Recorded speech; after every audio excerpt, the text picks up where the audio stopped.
All right, so I should be sharing my screen now. And again, all these mentoring sessions, they are being, I'm going to try to record these, and I'm not a registered investment advisor currently. So I used to be, but I'm not anymore. So this is just for informational purposes only. New name Sneezy, maybe, perhaps. So when I look at the types of trades that we normally do in the room, there are mainly three different types.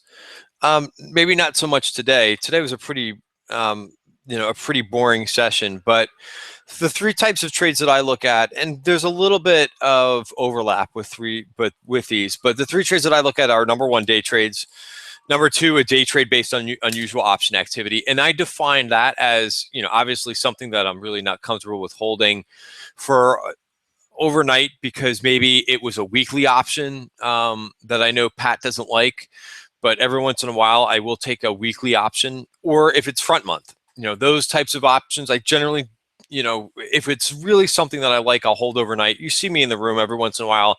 I say, hey, this is going to be a day trade, and I may hold a portion of it overnight.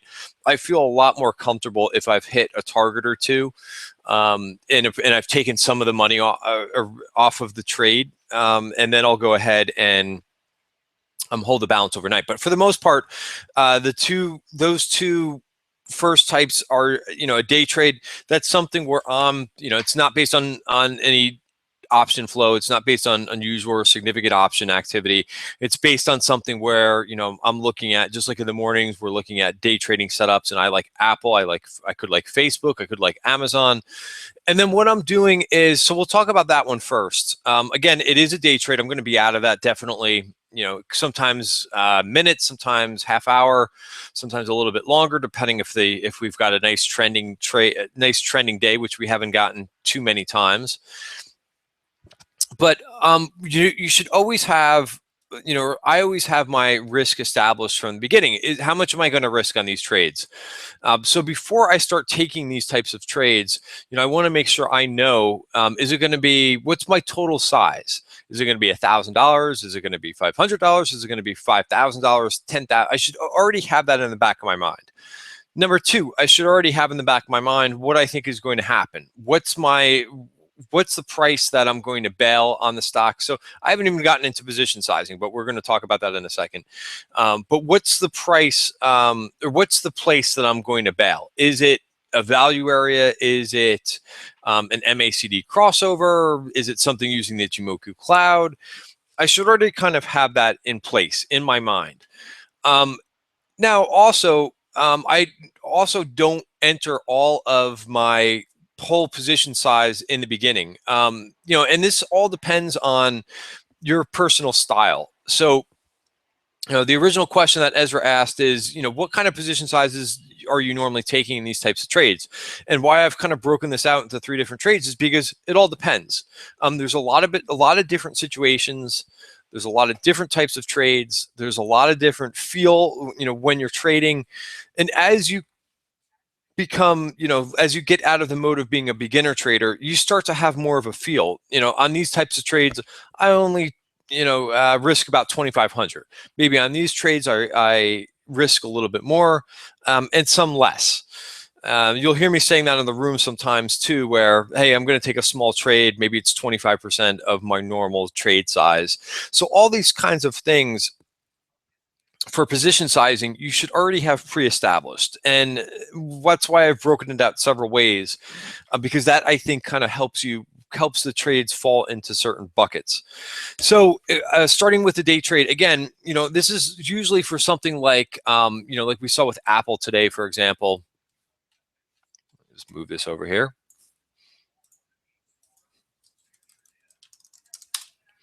Apple wasn't a great example because this, we didn't see a lot of trending trades. But, I mean, sometimes what I'll do is, before like a true signal forms, and this is going to be a hypothetical section because, or a hypothetical example, because I did not take Apple today. I looked at it a couple times, but, sometimes when I'm moderating, I'm trying to find the most signals that I can possibly find for you guys. But here is the first signal. Apple dipped and it started to recover. It took out the pre-market, the pre-market highs. That was your first signal, and up and away we went. So, if you want more, if you're looking for, to make sure that you're confirming that the stock is doing what you thought it would do, here could be your first entry on the close of the bar, and maybe you're taking just for, just for round numbers, maybe you're taking a 10 lot. Maybe you're taking some off here. As it bounces back, maybe you didn't take it. Let's say that you didn't take a target here and you're holding a 10 lot. This name starts to come in a little bit and you're kind of thinking it's attractive because it's not breaking the yellow line. It's not breaking the 5-period exponential moving average. So let's say you add to your position. You got in here a little bit early. Now you're adding to your position here, and at this point you're just taking targets. So that's kind of like what I like to do. Also, let's say that you didn't take any targets here as well. The name goes up here, or maybe you're lucky and you hit one target up here. Now it's pushing back. Now at least you have some dry powder. So this way, if you didn't get to take those profits off, but you still think Apple goes higher, you can add to your position in here and possibly take a lot of it off here. Now, of course, Apple, here was one signal to say it's not trending up any longer. But nevertheless, I like to have the moving averages that I have are I believe it's 5 and 20. Let me check that.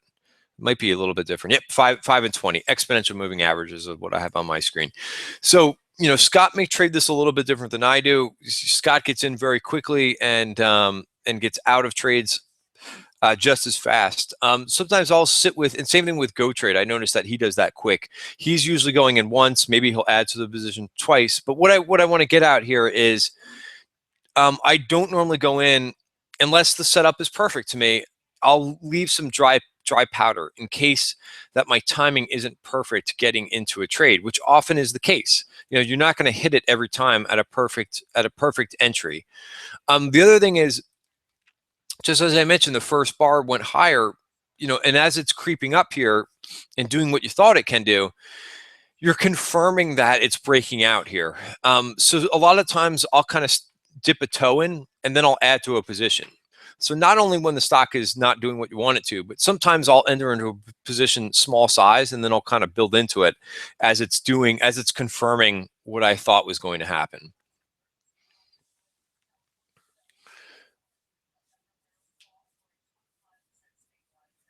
Yeah, and very quickly at that. So that's the first type of trade. Again, what you want to do is have your mind set up as to what size that you want to take. Now, I do this, it could be a 10, 20, 30 lot. And I usually will do larger position sizes for swing trades. That's just me. It really depends on your style. It really depends on what you find as the most successful trades. Is it unusual option activity trades? Is it swing trades, or is it your own day trading? Those are things that you're going to figure out. And you want to figure out, once you do what you're best at, what you're most successful at, then have that set kind of a little bit in stone where exactly, is it a 10 lot? Is it a 25 lot? Is it a 50 lot? Is it a 100 lot?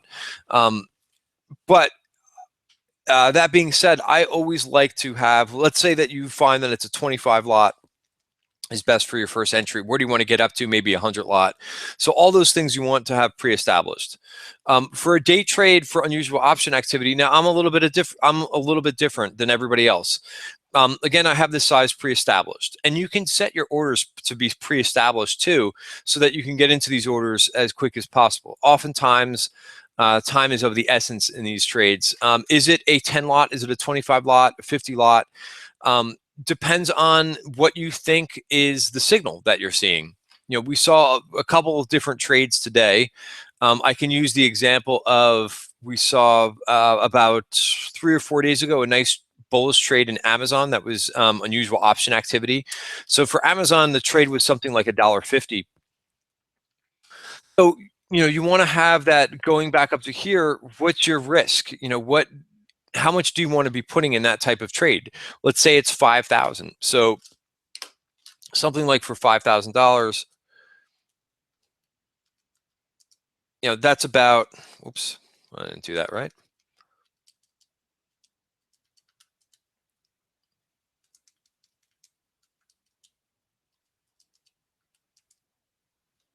So that's about 33 contracts, I believe.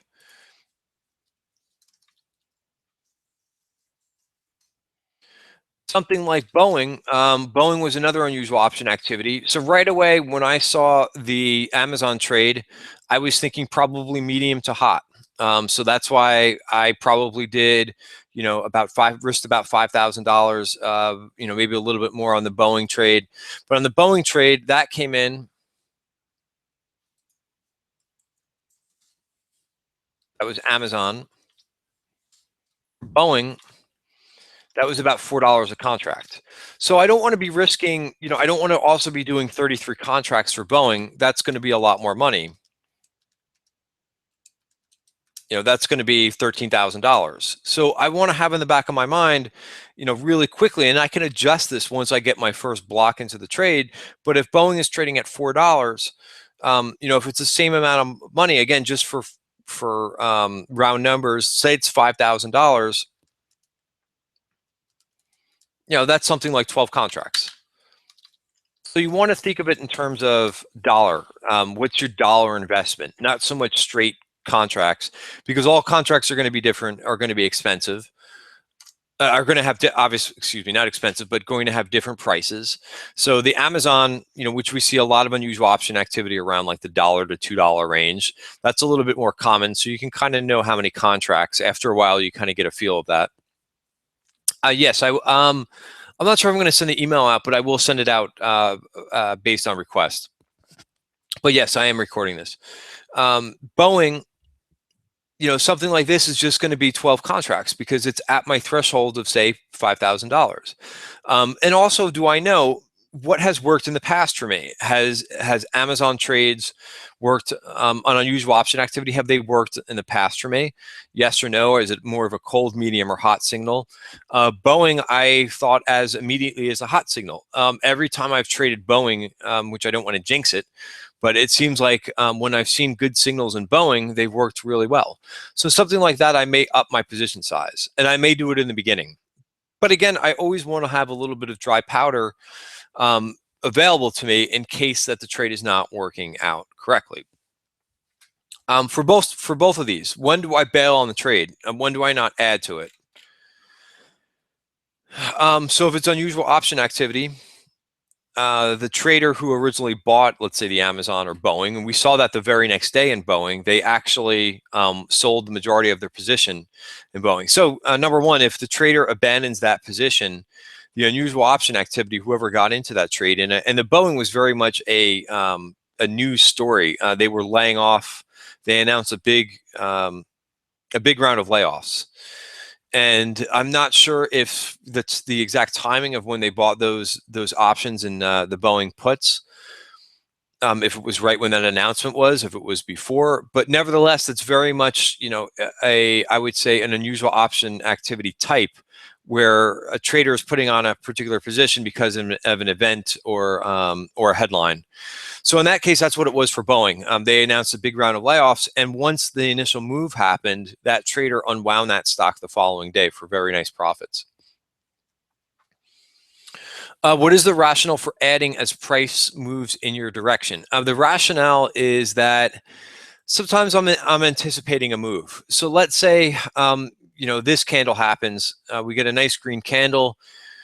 It's starting to get above the pre-market sessions, but it hasn't done yet. It hasn't done it yet. So I may take kind of a feeler position. I may take a 10 lot of a position, something that I'm comfortable taking just to kind of establish a position with. And then once it does what I want it to do, and I'm not saying the stock has gone up to here, but once it starts to break up here, and let's say this is kind of an unusual situation because I usually like to wait for bars to close first. And this bar went about 50, 60 cents all through one 5-minute bar. So let's say, for example, that the bar closed right here. This is confirming to me that we climbed over the pre-market high, and that's when I want to start to kind of build a position. So I'm not going to keep doing that several times, but maybe once or twice is what I would be looking to do.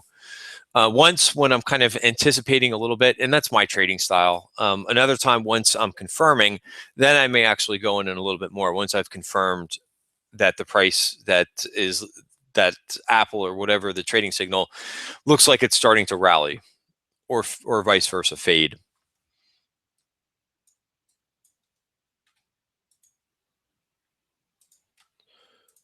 So when do you abandon? Number one, in the case of Boeing, the trader sold his stock. Again, that happened literally the next day in Boeing. And even though I believe that position was going out to June, why they didn't pick a shorter dated option, I don't know. I don't know why they decided to do that, but I believe it was a June option. They paid, it was about a $4 contract, and they sold them out the next day for, I think, between $6 and $7, somewhere along those lines. So that's number one. If you're following unusual option activity, you want to make sure you're watching the technicals, but you also want to make sure you're keeping an eye on if the trader gets out of that particular trade for whatever reason. Hopefully it's for good profits. Secondly, if it breaks trend, I particularly do not use hard stops. I think if you're a beginner, until you kind of get a feel for it, you want to use hard stops. So if a position declines by 10%, 15%, I would probably use 15% as a guide. And as you get a little bit more comfortable with what you're doing, you can maybe widen that a little bit.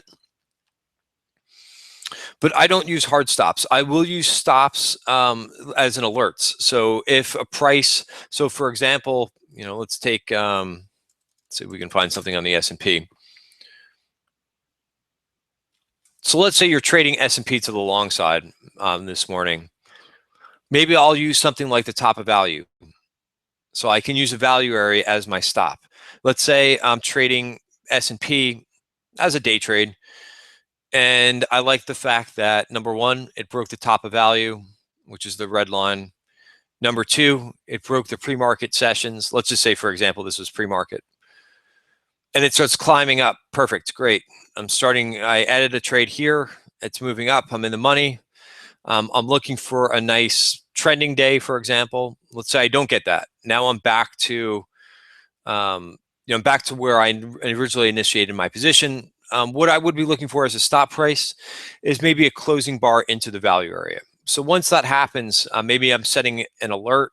If I'm doing a lot of different trading, I can set an alert in whatever trading system I have. Let's say if we get to the level, call it a little bit under the value at the top of value, maybe 2065, that alert goes off. Again, it's not a hard limit. It's not something that's going to activate, but it's an alert that goes off and gives me alerts me to the fact that I need to make a decision. Either one of two things. Maybe I'll hang in this. Maybe I want to see if it's going to retest and take back the top of value. If it doesn't, maybe another bar I'm going to wait. Then that's my stop, and I'm out. If it's going to fail and not recapture, maybe I waited here, it didn't do it again, it retested, then I'm out. So you can use these types of things. You can use these types of alerts to say, hey, dummy, it's gone through the price that you were watching.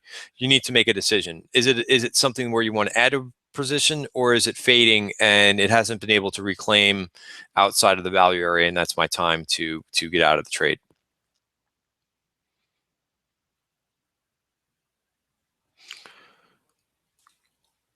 Yeah, so all good points. The tighter the trade, the shorter dated the trade is.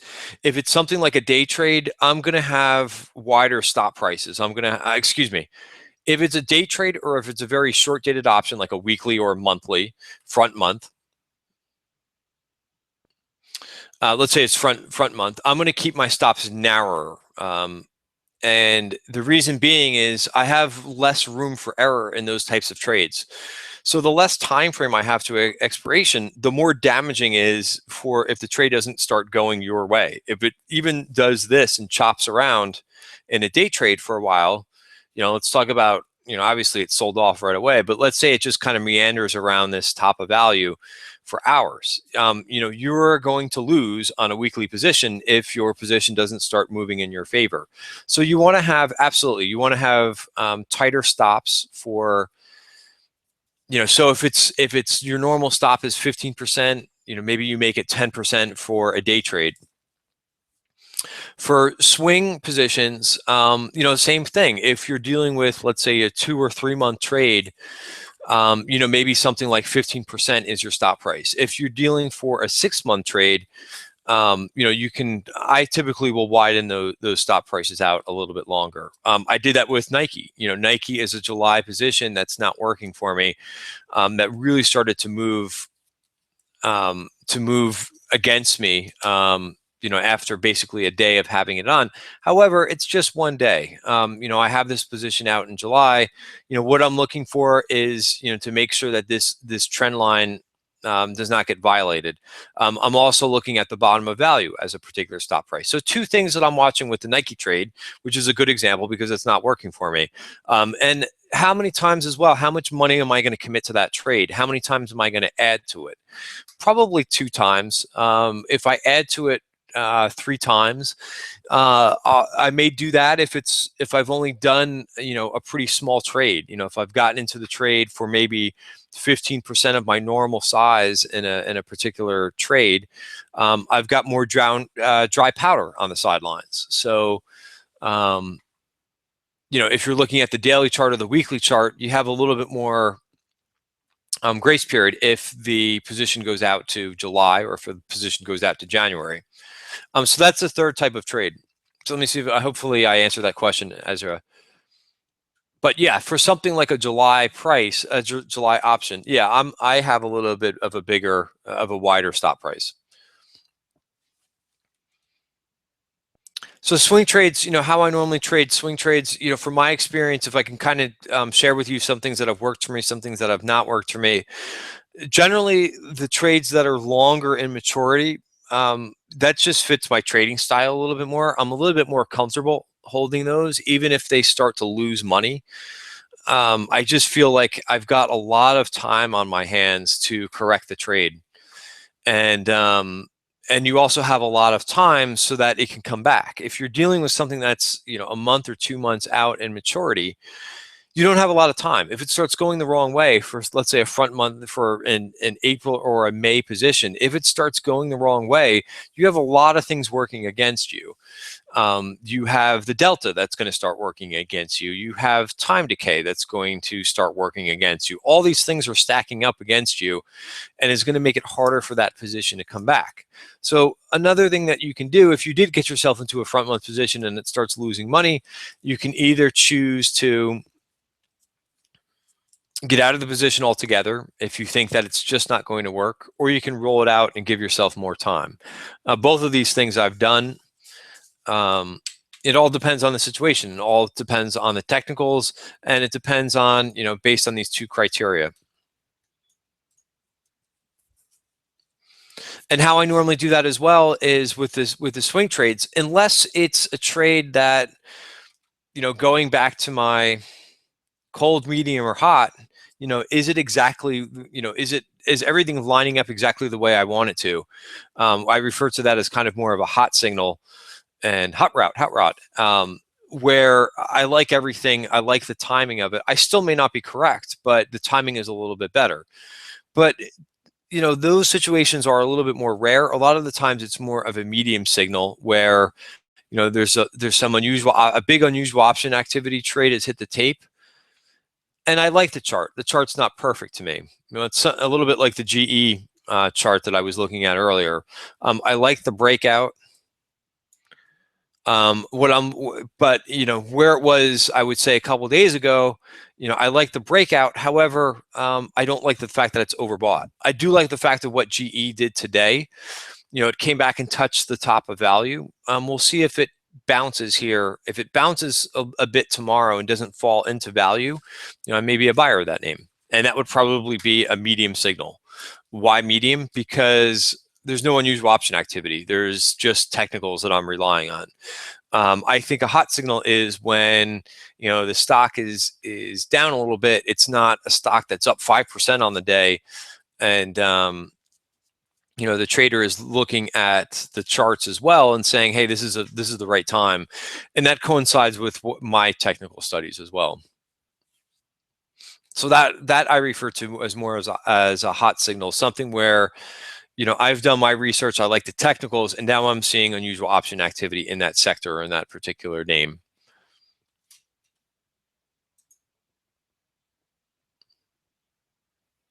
All right, so any questions so far? So I know that's kind of a lot to take in, but that's how I that's how I look at it in terms of what kind of position size am I going to do. It all depends. It depends on the type of trade. Depends on, whether it's a day trade, whether it's a day trade unusual option activity, whether it's a swing trade, and also, and this kind of fits all three signals, where does this line up into your type of trade that you're taking? Is it cold, medium, or hot? That should also tell me, do I want to take in the beginning maybe a 10, 25, or 50 lot position right off the bat?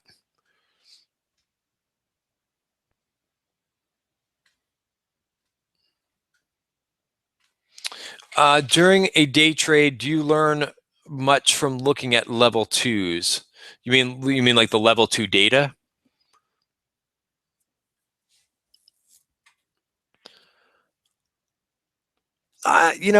Not so much. I mean, for the most part of the types of day trades that I'm doing, they're going to be pretty liquid stocks. And so, I understand why people look at level two data and look at the bid side and the offer side to see if it grows or see if it decreases. But for the most part, the type of day trades that I'm doing without the unusual option activity, for the normal day trades, I'm looking at really liquid stuff for the most part. I'm looking at your Apples, I'm looking at your Facebook, your Amazon. And the reason being is, for those types of trades that are day trades, you want to be able to get in and out of quickly, and you don't want to worry about sacrificing returns because the options are really wide.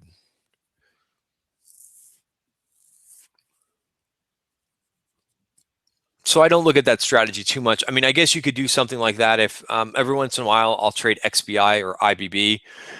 If I think we're going to have a big move in those names, not so much a 15-cent move, but maybe, a huge, trending day, something where I need to get over, like a 25-cent spread, because unfortunately those biotech ETFs, they do have pretty wide spreads. So the only time I will ever do a day trade in something like that is if I think we're going to have a really nice trending day where I can, where I know, I'm going to be losing money based on that bid ask spread.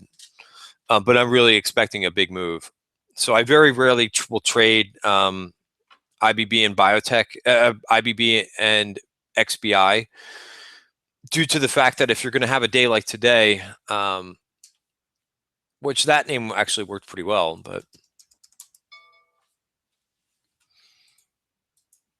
but if you have a day like Apple, or even, even XBI, if you didn't catch it right off the bat today, with that bid ask spread, you're really not making that much.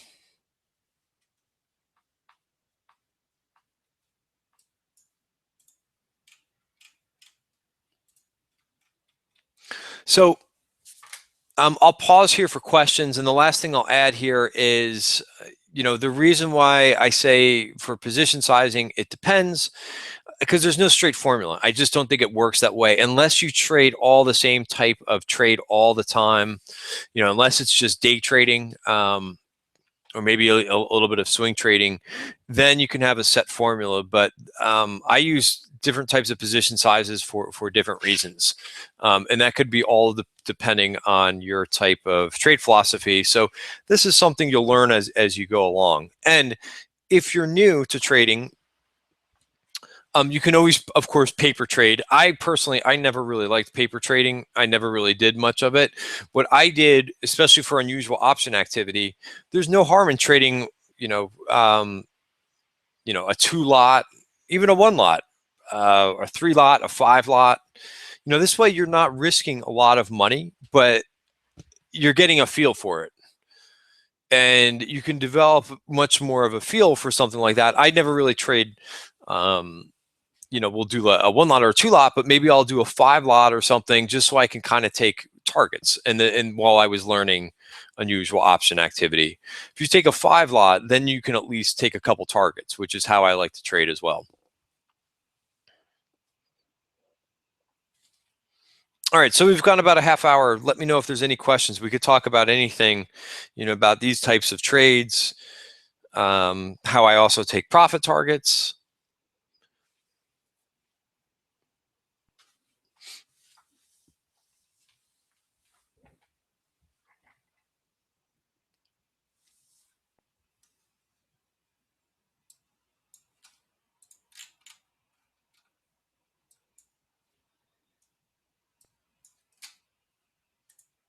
Let's see what else I had here.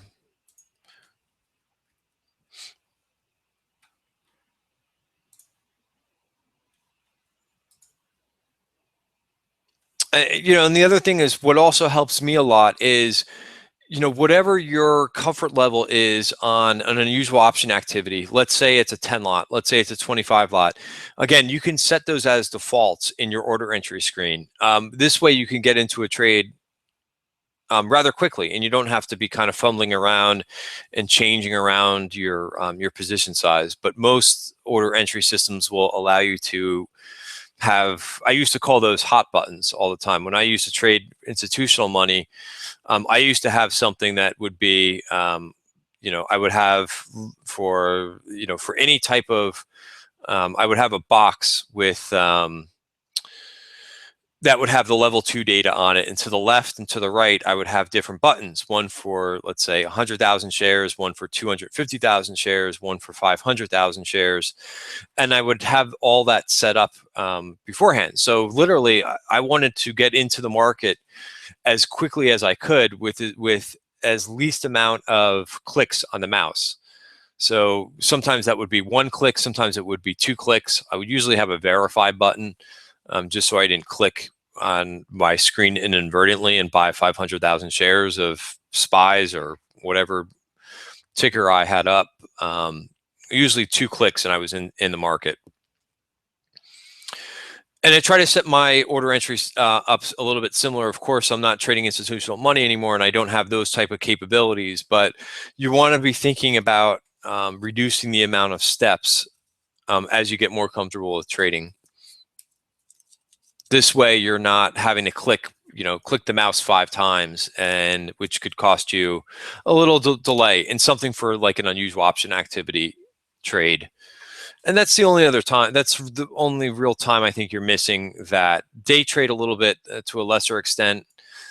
Sometimes if you really like an entry for a stock, you want to be able to move just like we saw. I mean, Apple was very quick this morning. I mean, we're talking about, again, this bar was what, 60 cents in a 5-minute bar. It's a pretty big move in one bar.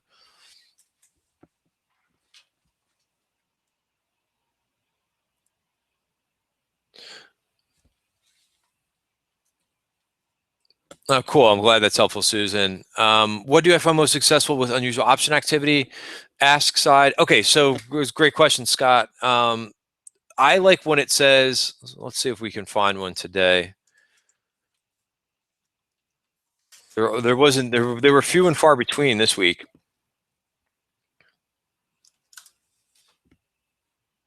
Or today, I should say. So I like number 1 when it says opening. I like, this one didn't say it. It didn't have, I like when it says sweep opening. And second of all, I mean, so the trades that, we'll just talk about the trades that I really like. They should say sweep opening on them, and the volume is greater than open interest. I like it even better if there's no open interest, but it doesn't have to be. As long as it's greater than open interest, that's fine. But I like it when it says sweep and opening.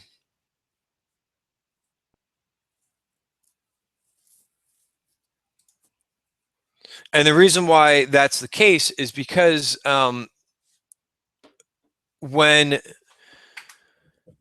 When a broker is putting up a customer order, so it could be two different things. It could be that the customer who's executing in electronic format wants to make sure they're guaranteed to get filled on their order. So I used to do this too. Same thing with trading stock. When I used to trade stock and ETFs, um, in order for me, if I wanted to make sure that I was 100% guaranteed on a position size, let's say I wanted to trade 500,000 shares of ITB, the Home Builders ETF, and the bid-ask spread is, let's see where ITB is trading.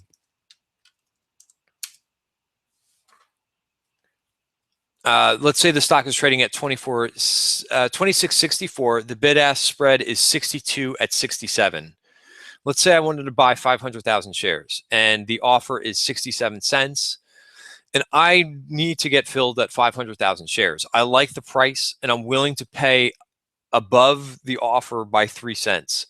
And I like it. I like this price where it's at. I like the technicals.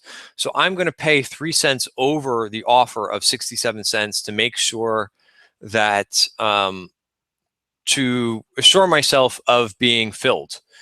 So if I do that, if I'm a market maker and I put out an order for 500,000 shares at a limit price of 26.70, I'm going to sweep all the level 2 data that's out there and all the different exchanges to make sure that I can get filled on 500,000 shares. To me, that's has a lot more conviction. Somebody has a lot more in their mind that they've got a better feel than rather somebody putting out 500,000 shares on the offer. And if they don't get filled, let's say they only get filled by 100,000 shares of that 500,000 share offer, it's not the same thing. It's not as much as conviction. Okay, well, they did 100,000 shares and they're going to be patient with the order. That may not be the right time. It seems like when they're going up 3 cents above the offer, just like they are doing in options, they have much more conviction in that trade, being that they want to get done right then and there.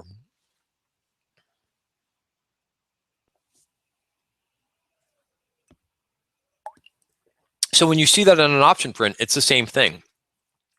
The client, the hedge fund, they have high conviction. It just tells them if you're sweeping above the offer price, there's a lot more conviction that they're willing. They want to get done in that order. They want to get filled on their whole position size. And they'll do that when they call their broker. They'll say, hey, for this NOC option, I want to pay, what's the bid ask of the option? It's $1.55. Okay, well, I'll give you more room. I want to make sure I can get done on, let's say, $1 million order, at $1.60. So I'm willing, that's how much I'm willing to pay. Go ahead and get the order done. So there's a lot more conviction in that type of order.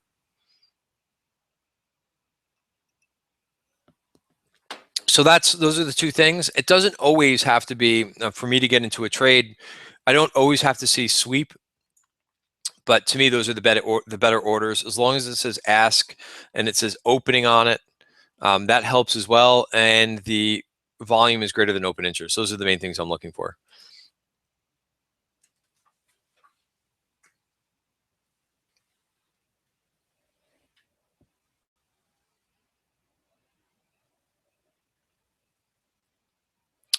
What about when there is an odd name?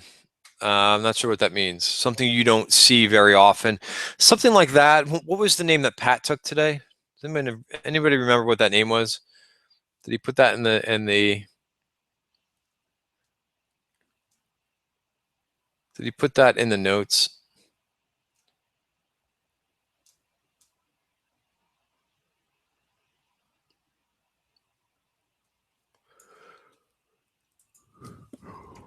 Was it on like ARX something or something? Yeah, it was something therapeutics. There was a name that we saw in usual option activity. It was about 2,000 shares. Something like that is probably going to fall in the middle for me.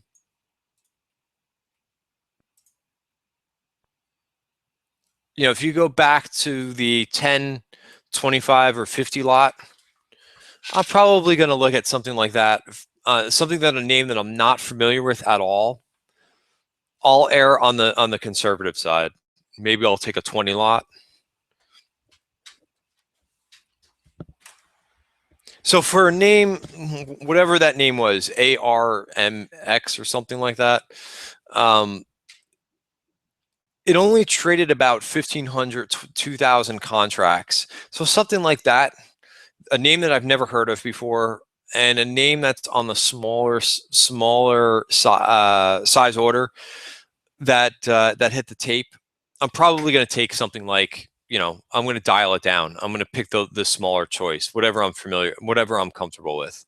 Maybe a 10 lot, maybe a 15 lot. If it's large, if it's a name that I've never heard of and it's a bigger order that hits the tape, maybe it's 5,000, 6,000 contracts, that'll help me to increase my position size a little bit. AKRX, maybe that's what it was.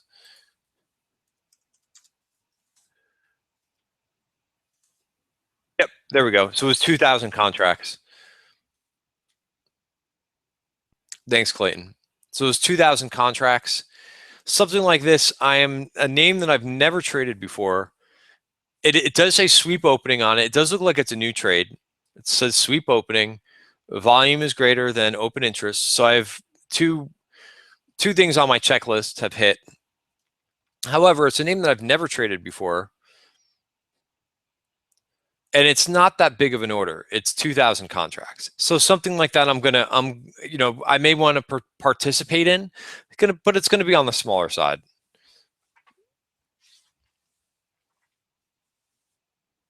If they traded maybe 8,000 contracts, or, it could be something like, okay, I passed on it the first time I see it. It's 2,000. Then I see them come after it again, maybe another 1,500 contracts, and they paid a higher price than $1.10. Maybe they paid $1.15 the second time. Then they come in a third time and they do another 20. Let's say they do 2,500 contracts, and maybe that's for $1.18. Then I know that they're onto something. They're building a position. I may go in a little bit bigger on that. But if it's just going to be one signal and it's 2,000 shares, it's not going to be that much. And that's just how I trade. I'd rather stick with I will increase my position size for things that I'm more comfortable with, that I go back to this cold, medium, and hot type signal.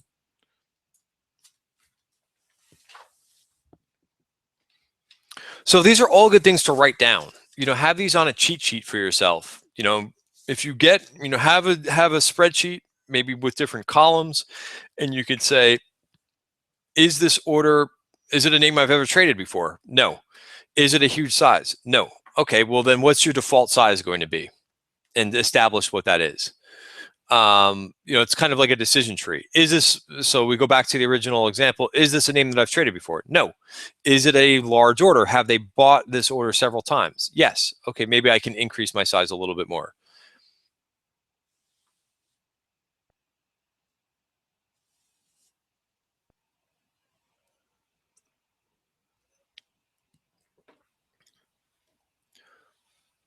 So two reasons that you could see for taking an unusual option trade are they have some information. You may not have to be inside information. We don't want to really go down that road. But let's say that they have some information about the company. Maybe they had just saw that it was upgraded and it was 5 minutes ago. Or they had a call with an analyst. A lot of these, you got to remember like how these guys function during the day. They could actually have, what usually transpires is, let me think of a situation. Let's say, I'm broker A and I work for Goldman. And we have a research note out on that we just released right before the open. It's public information, and it's about since we talked about Boeing. Say it's about Boeing. They put out a negative quarter. Sometimes if the hedge fund commands a lot of money and does a lot of business with the broker, they may call the broker up and say, hey, I want to speak to your analyst who made that call. And the salesperson will get the analyst who made the call and say, hey, what were you thinking? Why did you put out that call? Well, it's already public information. They've already released the, let's say it's a sell rating on Boeing. But they can speak to the analyst and say, okay, they can get the full story of why the analyst made that call, and right then and there they decide to buy 2,000 contracts of Boeing puts. So, it could be something like that. So those could be the information. They have more information than we do.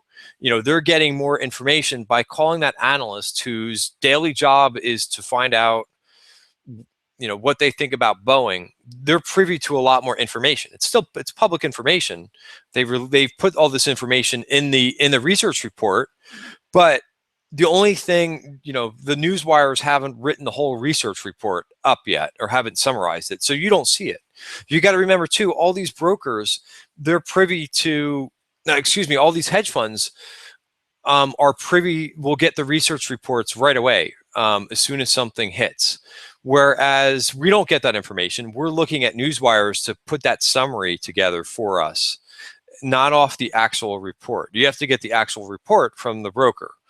So, all these analyst upgrades and downgrades that we look pre-market, those are all basically delayed. We're relying on different news sources to compile that data.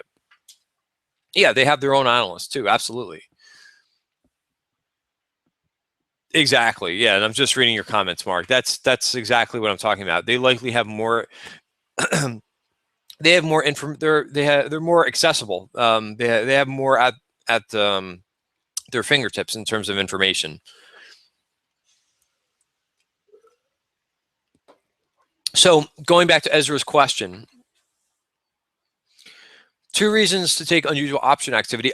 For one, sometimes it's just a large order that I think is going to move the stock.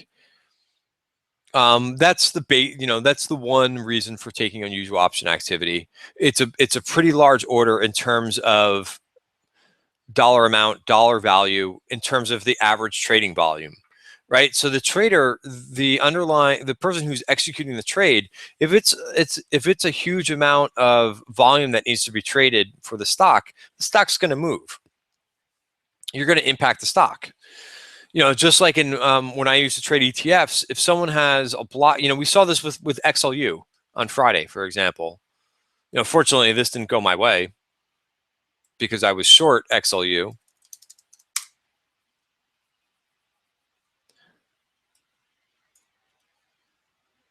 So sometimes you see a block of 2 million shares that are being bought in XLU. Look at what XLU did right after that. And I had talked about that once that order hit the tape. Now, I wasn't sure if the broker started accumulating it here,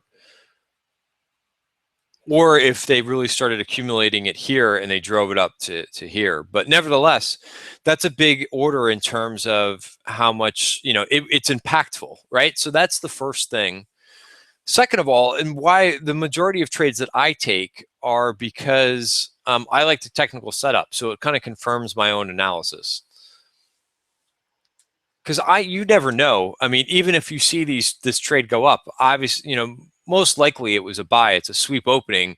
The reason why you're looking at some of these criteria is you're going through your checklist to make sure you're ruling out whether somebody's hedging or not. If somebody's you want to make sure that you're taking orders for speculation. So you're going through this checklist to make sure that it's more of a higher probability that that's what they're doing. However, I would like to have another basis for why I get into unusual option activity than just what is hitting the tape. I want to make sure that the technicals look good. And also, I may do a sector analysis and say, hey, right now I like names that are in the consumer staples sector, or names that are in the industrial sector. So once I see, unusual option activity that happens in a sector that I think is particularly strong, has relative strength, and that's what kind of works for me in the IBB trade as well. In the biotech trade that I did last week in XBI, I went through my analysis. I talked about this. I already had a target. I went through and said, this biotech sector is starting to look a little bit more appealing considering how beaten up it is. So it kind of looked to me like the chart is starting to bottom. Who knows? Maybe it rolls over again. But at least for the time being, I'm going to give this a chance to at least run maybe to the 100-day moving average. And then I also looked at, and I found a particular target on the daily chart that I thought was interesting. So does that make sense? So once we saw those big XBI trades, there was something more to it than, now obviously those were pretty big trades, and I calculated how much premium had to take place in those trades. So reason number 2, momentum makes me inclined to favor unusual option activity day trades over swing trades, or perhaps short swing trades over long day trades. I know you prefer longer expirations because they give you more flexibility. Yeah, in a perfect world, and I've said this a few times, is I don't mind turning a day trade into a swing trade if I can take some of that risk off the table. Let's say if I can hit 2 or 3 price targets, that compels me to stay longer in a trade because I've taken some money off the table.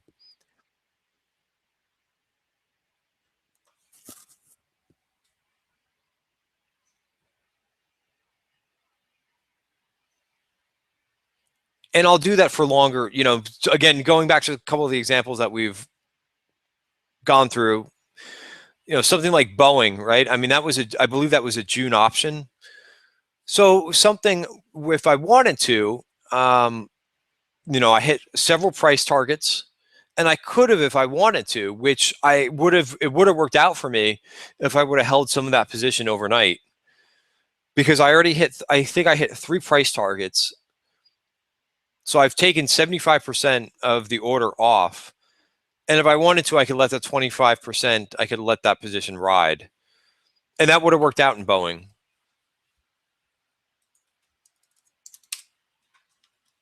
So something that I originally thought as a day trade, let's see, I think this was Wednesday. What was Wednesday, the 29th? I think it was this day, maybe the 30th. So big, huge down day. Then the following day, same thing, there was a continuation of it moving down.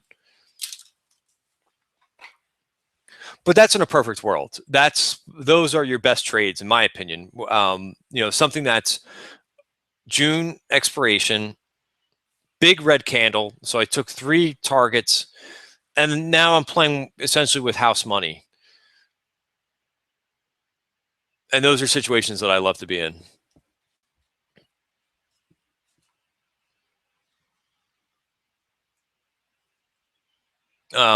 Part of the thinking why I took that trade off too was I was sitting in the dentist office, and I don't know. I just felt like, hey, I'm not going to be able to watch this for the next hour, so I took it off.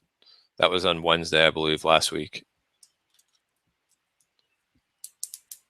All right. Any other questions? So we've gone about an hour. Let me know if there's any other questions, and we'll try to wrap it up here the next 3 minutes. Let's call it.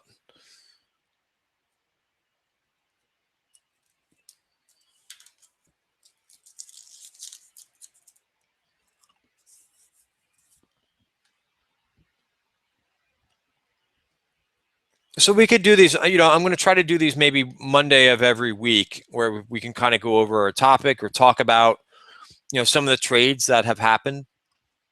You're welcome, Mike. You know, we can also kind of just talk about some of the trades that have hit the tape for the day, whether or not they were good signals, whether or not they were, let's say,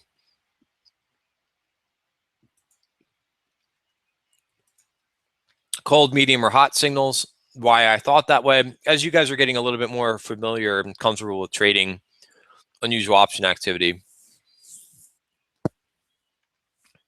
All right, cool. Well, thanks everybody for joining tonight. And also any feedback, you know, anything that you guys want, you know, we've been doing the Tribeca Trade Room now for about a month. You know, anything that you guys want to see more of, if you want more instructions, more mentoring, you know, I'm open to anything that you guys, you know, as long as you guys find value in it, you know, I'm happy to spend more time on certain things. Thanks, Susan. You have a good night, Susan. Cool. All right, guys, have a good night. Go Villanova tonight. All right, guys, I'll see you tomorrow.